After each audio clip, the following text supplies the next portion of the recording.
Hi, I'm Katie Smith, and my best advice is always put fun first. I love that. Put fun first. So when did you figure out that that was an important piece of advice for you? This December, I had been stressing myself out, trying to be successful in every single area of my life, and I ended up with frozen shoulder and shingles and the flu all at the same time. Oh my gosh. And I thought something has to change. So I wasn't having fun at all of these pursuits. I was stressing myself out, and I think that's really common for a lot of people. And I know that when I put fun first, that is when the magic happens. So I printed myself a little sign for my office to remind myself that, you know, why are we working? Why are we working if we're not having fun? I love that. That's beautiful. So what does that look like for you on a daily basis, Katie? So it looks like having waking up and doing something for myself first. So I'm not great at sticking to routine. So I just have time in the morning where I can do something. So go for a walk, play my fiddle, read, whatever strikes me that day. I just start off with something fun. And then the first thing that I do for my work day is something that I'm looking forward to. I love that. That's so simple and yet so powerful to do. And it gives you the energy then to keep it going the rest of the day, I find. Because I Yeah. love to put fun first too. Though I'm not always good at it, but I love to do that when I can. Yep.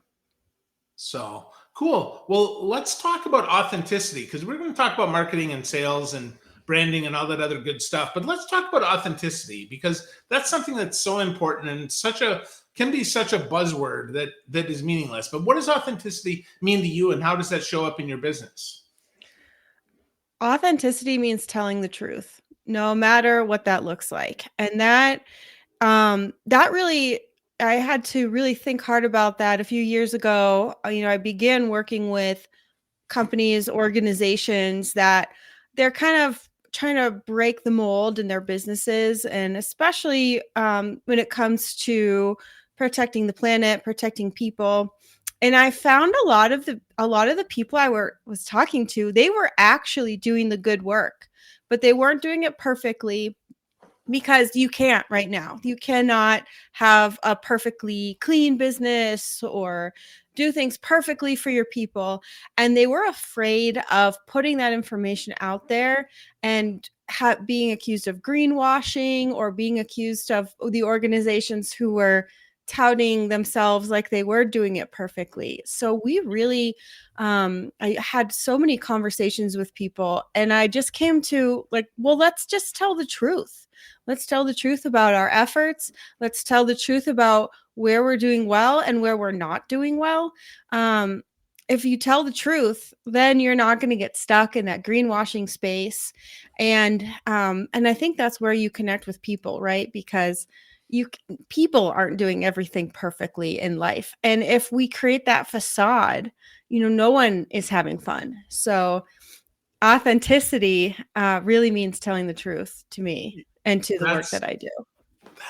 that's so good. That's so good and so simple and yet so often that organizations don't do it. Why did you find that or was that easy for them or why did you find that that was hard? Well, I think they look at, these bigger brands. I think at the time Amazon was like they were being accused of treating their workers poorly, and they were putting out these commercials of workers laughing and having fun. Um they had experienced brands putting out their like very minute environmental efforts as this big, they were going to be carbon neutral and they were going to do all of these things and not actually moving forward towards that. Some of the people I talk to, they have solutions that will help those companies do that, but they didn't want to have that double speak in their businesses, and they were so worried about it. They cared about the trust of their people. And I think maybe that is the big the big piece is they care about their people, they care about their clients, they care about their potential customers, and they didn't want to they wanted to build trust. They didn't want to be seen as being fake or being unreal. And I think the other piece that we can all relate to is that they hold themselves to very high standards. So if they weren't doing it perfectly, they didn't want to talk about it. But the way that the technology is, the way that business runs, they couldn't do it perfectly. They can't, they cannot do it perfectly right now. Um, so it's just giving in a little bit and realizing that if you talk about your imperfections, that builds trust. Yeah, absolutely. I think showing your warts often is just as trustworthy as sharing that you're awesome. In fact, maybe more so for a lot of us, huh? Yeah. Yes. So with that, let's talk about marketing and sales and some other stuff that's important, right? So marketing is what you do, a lot of what you do, right? You're a fractional CMO. So tell Yep. me, what does that mean, Katie? How does that show up? Because usually CMOs are strategic and have to be inside the business. Yeah. So I really, really love the fractional model because it allows for nearly any business who needs marketing leadership to get it at a cost that works for them and also at a level that works for them. Not every company needs um, 40 hours a week of someone driving their team, but once in a while, once a week, once a month, once a quarter, somebody to come in, look at what they're doing, herd all the cats. Part of my job is professional cat herder to make sure that we're all going in the right direction.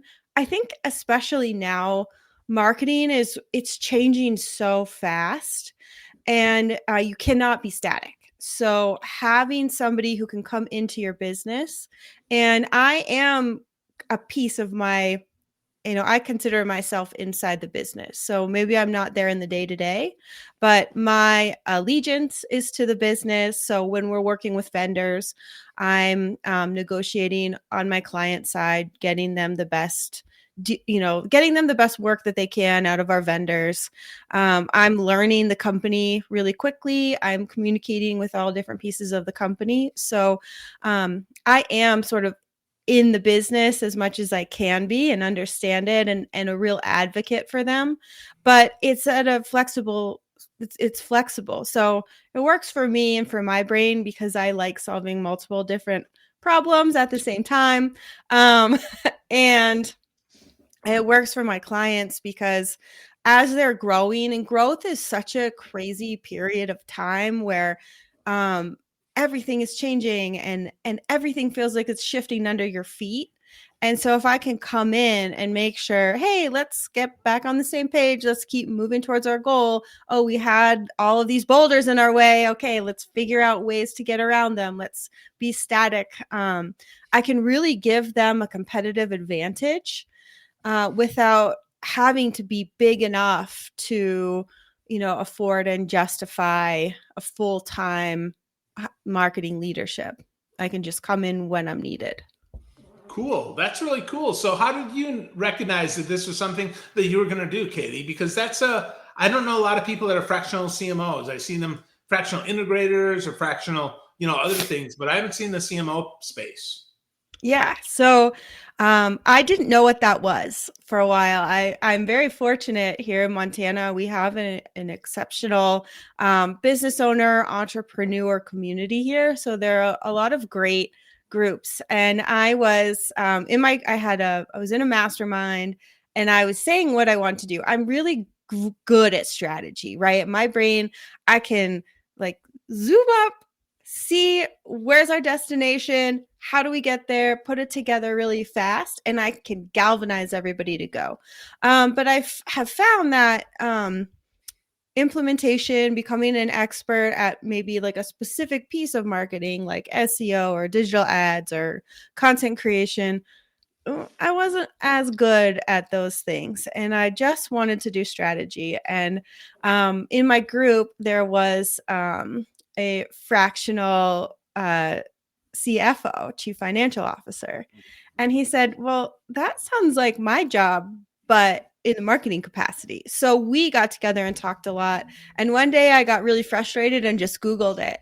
And and I found information about being a fractional CMO. And I was like, oh, this is it. This is what I want to do. This is a fit for me. Solving complex problems for different companies and really helping them grow. Oh, cool. So how do you find a company that's a fit for that? I mean, is it just every company is a fit that doesn't have a full-time CMO, or what do you find? So, for me specifically, I'm looking for companies who are post startup. So if you're a startup or if you're small, you're making under $1 million, you need to invest your marketing dollars in all the tactics so that you can grow. I work with companies, they've been doing that.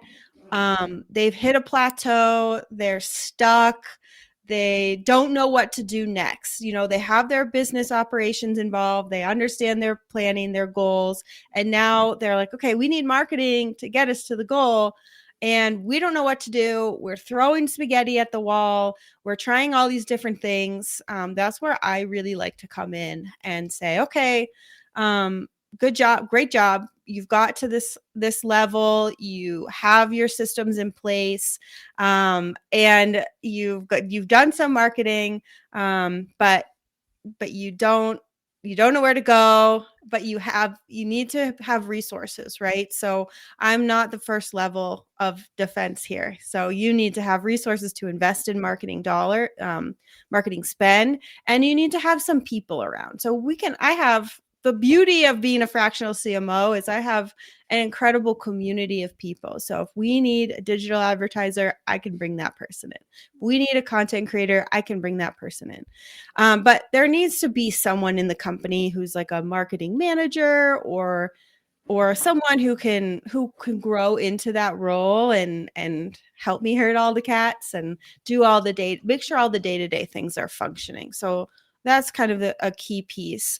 And then there's a cap, right? So if your business is, you're growing a lot, you've got a big marketing team of people, you have all the people in place, and you need a marketing strategy day to day, then it's time for you to hire full-time in-house. So where I fit is really that growth change. You're at this level, you want to get to this level, you have all your business strategy involved, and you want to flex the rules a little bit and you don't know how to do it. That's where I come in. But there are lots of different kinds of fractional CMOs as well. So some fractional CMOs do want to come into a business that's under transition. Maybe their CMO has left and they don't know who's going to replace it. So not all fractional CMOs are the same, but I really like to work within that post startup. Let's figure out what the next stage is phase. That's my sweet spot. Cool. That's fun. That's really fun. So with that sounds like a very different path than a lot of people would take. So is that why you call your company Wild Path Consulting? Yes, that is part of it. So I have maybe a bit of a different background than a lot of folks where, in my 20s, I spent 10 years as an outdoor guide. Oh. So, I would lead people on wilderness trips, all over the country. I did a little bit of rock climbing guiding, but when I moved out to Montana, I was a backcountry Nordic ski guide. So we would go into Yellowstone in the winter and stomp out our own trail.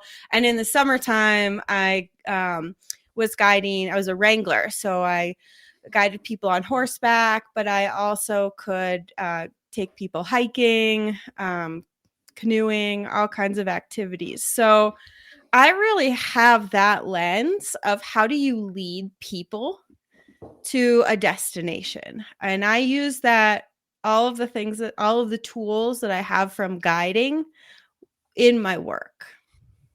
That's really cool. That's quite a different that is quite a different lens. So with that, give me one example of how maybe being an outdoor guide can help you be a great fractional CMO.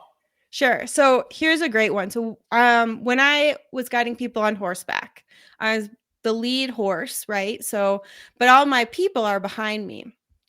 I spent very little time sitting forward in the saddle. So often I was twisted sideways in the saddle so that I could have one eye on my guests, my clients. So now I think that is my company, making sure that they're okay. Are they comfortable? Do they understand what's going on? Do they know where we're headed? Are they, are they in control of their horse? Do they need help? So one eye looking back, taking care of everybody. But then I have to keep one eye forward. I'm looking out for, is there a tree down in the trail? Is there a bear in the trail? What obstacles do we need to look out for? And you never know what's going to happen, right? You might have to change your course pretty quickly because there's something in there, but you also have to make sure that everybody behind you is coming along. So nothing in my world is ever fixed or static. I'm always looking at what's the environment around us and what's the best, safest, and most fun way to lead everybody through, right? Because marketing can marketing can be the most fun, but it can also be incredibly stressful and not fun. So if it's my job to make sure that I am looking out for everybody on my team, everybody in the company, looking out for our clients, and then just reading the environment and finding the way through.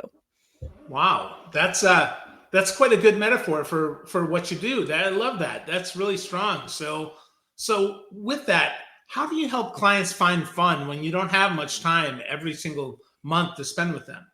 Right. So there's a lot of it. I love teaching and I love coaching. And so I'm able to bring that in. So for me, there's a lot of support. When I'm working with marketing teams, they're generally a little bit younger. They want they need guidance, and when they don't have guidance, they're stressed out. When they don't exactly know what to do, when there's pressure from their bosses, from the C-suite, from the company to get things done, to produce, they don't really know exactly what's going to work. It's stressful. It's not fun.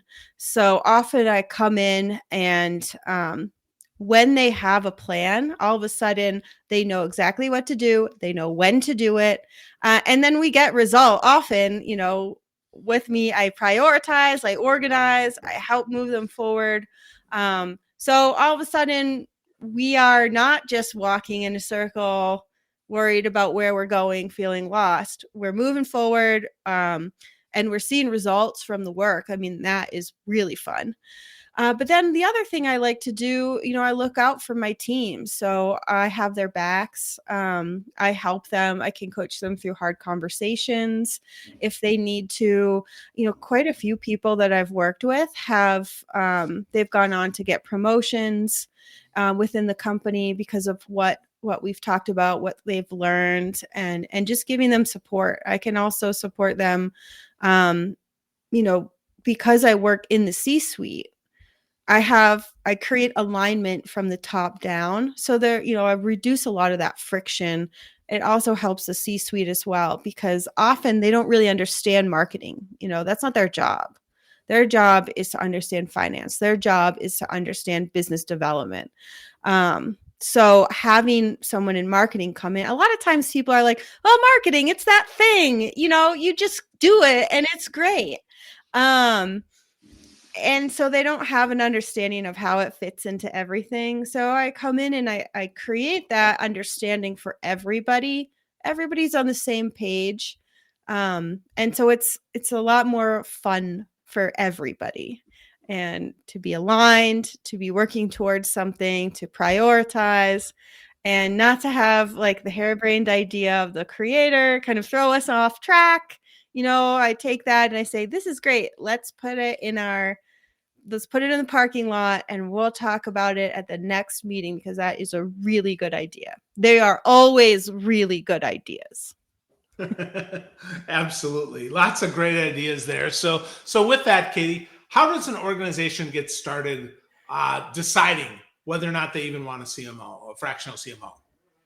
Right. So, I think an important piece is to understand where they want to prioritize marketing, right? So they need to see all the other pieces that are going on in their company, and we got to make sure that all the business functions are working well, because the last thing that we want to do, like, you could bring in you could throw a lot of dollars at marketing, and all of a sudden you're bringing in so much business, but your systems aren't set up for it, right? So then you create disappointment. So your production line's not set up to handle that. Your customer service is not set up to handle that. You can't get the orders out. You can't service people. So you need to have, I believe you need to have kind of that baseline business structure ready to go. And then you need to be able to invest money into marketing. Like, you need to have a budget in order to use a fractional CMO, because anymore, you have to spend money on marketing.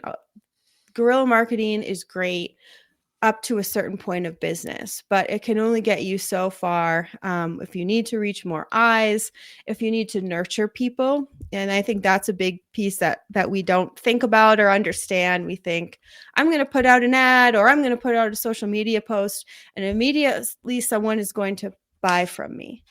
And that's just not, unless you're like a plumber, or, or if you're selling like, I don't know, if you're an emergency service, yes, that works. But especially if you are a B2B service, or if you are a high-end item, people need to think about it. Think about the way that you make purchases on your own. You don't automatically buy something. You want to build trust with a company. You want to like somebody. So we need to think about that. And if you're ready to start thinking about how your customers kind of walk through their decision process, and you're ready to invest in that, in different pieces of that, having multi-channels of marketing, and you have people who can execute it, or you have dollars to bring in people who can execute it, then you're ready to go. If you don't have that, if you're still building, then I think your money is better spent on the tactics so you can get yourself there. But a fractional CMO is not, or for me, I'm not an implementer as well. I'm solely focused on strategy. So we need to think about, how are we going to implement? And I will make that plan of how it's going to be implemented, and I can help companies find the right people for the implementation. But I think that's really important, that I think strategy and implementation are two different things. And even if you find the unicorn who can do both, they don't have time to do both well. There you go. That's right on. So, Katie, if people want to get more from you, where should they go? So I really like to hang out on LinkedIn. And because my name is Katie Smith, you have to search Katie Smith Wild Path Consulting, and then you'll find me. You can also follow me on my website. So it's just followthewildpath.com, which is pretty fun. But I am a big marketing nerd, so I love talking about it. I will talk to anybody about marketing. So I'd love to make more connections and have more of these conversations. I think they're really important. Absolutely. Followthewildpath.com is where you can find more of Katie Smith, understand if her fractional CMO is good for you, and learn how she does a lot of this authentic marketing, fun, and play first. Great stuff, Katie. I appreciate you. Thank you. Yeah, thanks, Phil. It's been great.